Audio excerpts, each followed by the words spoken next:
మంచు కొండపై ఎత్తైన హాయిగా ఉన్న ఒక చిన్న కుటీరంలో లీలా అనే ఆసక్తికరమైన చిన్నారి దుమ్ముతో నిండిన మూలలో దాచిపెట్టిన పాత మంచు గ్లోబ్ను కనుగొంది. సున్నితమైన కంపించడంతో లోపల మంచు కురుస్తూనే ఉంది మరియు అకస్మాత్తుగా ఆమె శాశ్వతమైన శీతాకాలపు అద్భుతం యొక్క మాయా ప్రపంచంలోకి లాగబడింది. లీల తాను మంచుతో కూడిన ప్రకృతి దృశ్యంలో నిలబడి ఉన్నట్లు గుర్తించింది. అక్కడ ఆకాశం మంచుతో కప్పబడిన గాజులా మెరిసిపోతుంది మరియు మృదువైన స్నో ఫ్లేక్స్ ఆమె చుట్టూ చిన్న దేవకన్యల వలె నృత్యం చేస్తాయి. గాలి శీతంగా, తాజాగా ఉంది. ఆమె ఊపిరితిత్తులను చల్లని, ఉత్తేజకరమైన గాలితో నింపింది. ఈ మంత్రముగ్ధమైన భూమిలో ఆమె ముక్కులు ఉత్సాహంతో అటూ ఇటూ తిరుగుతూ మంచులో దూకుతున్న మెత్తటి, తెల్లటి కుందేళ్ల కుటుంబాన్ని చూసింది. మాతో ఆడుకోరండి అని వాళ్లు పిలిచారు. వారి స్వరాలు మంచు కురుస్తున్నంత మృదువుగా ఉన్నాయి. లీల నవ్వుతూ దూసుకుపోయింది.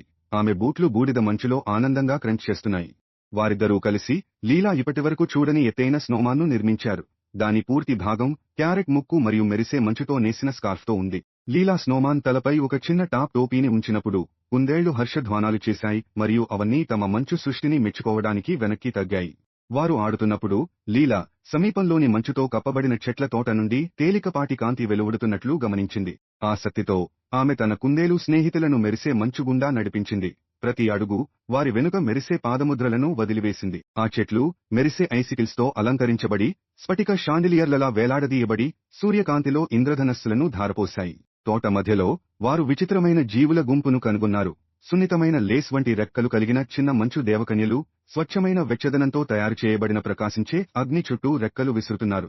యక్షిణులు లీలా మరియు ఆమె కుందేలు స్నేహితులను తమ శీతాకాల వేడుకలలో చేరమని ఆహ్వానించారు. వాళ్లు మంట చుట్టూ కూర్చున్నప్పుడు లీల తన చుట్టూ మెత్తటి దుప్పటిలా వెచ్చదనం చుట్టుకున్నట్లు భావించింది. యక్షిణులు తమ మంచు రాజ్యం గురించి కథలు పంచుకున్నారు. అక్కడ మంచు ఎప్పుడూ కరగదు మరియు నవ్వు గాలిని సంగీతంలా నింపింది. వారు లీలాకు మెరుపులతో స్నోఫ్లెక్లను ఎలా తయారు చేయాలో నేర్పించారు.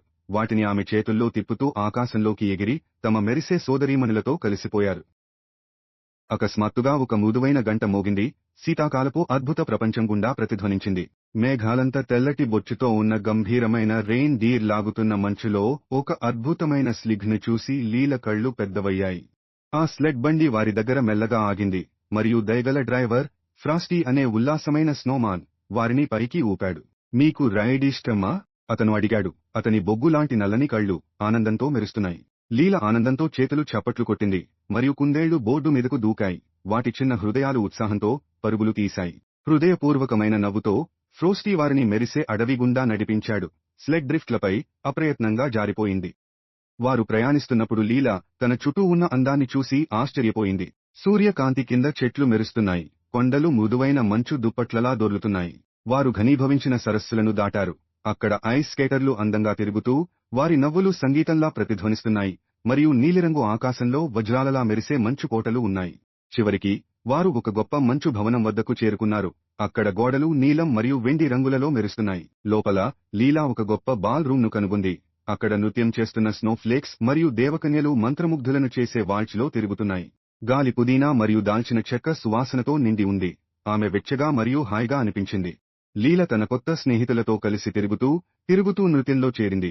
ఆమె చుట్టూ కుందేళ్లు మరియు దేవకన్యలు ఆనందంగా నవ్వుతున్నాయి. సూర్యుని కింద మంచులాగా చింతలు కరిగిపోయే ఈ మాయా ప్రపంచంలో కాలం నిలిచిపోయినట్లు అనిపించింది. సాయంత్రం ఆకాశంలో నక్షత్రాలు మిణుకుమిణుకుమంటున్నప్పుడు లీల ఇంటికి తిరిగి వెళ్లే సమయం ఆసన్నమైందని గ్రహించింది. ఆమె చేతి ఊపుతో దేవకన్యలు ఆమెపై మెరిసే మంచును చల్లారు మరియు క్షణంలో ఆమె తన హాయిగా ఉన్న కుటీరంలోకి తిరిగి వచ్చింది. మంచుగోళం ఆమె అరచేతిలో మెల్లగా వాలింది. స్నో గ్లోబ్ ప్రపంచంలోని అద్భుతాలు ఎల్లప్పుడూ తనలో భాగమవుతాయని తెలుసుకుని లీల నవ్వింది. ఆమె దానిని తిరిగి షెల్ఫ్లో ఉంచినప్పుడు ఆమె హృదయాన్ని ఇప్పటికీ ఆవరించి ఉన్న మాయా శీతాకాలపు అద్భుత ప్రపంచం యొక్క వెచ్చదనాన్ని ఆమె అనుభవించింది. సాహసం ఎల్లప్పుడూ ఒక చిన్న షాకింగ్ దూరంలో ఉంటుందని ఒక తీపి జ్ఞాపకం.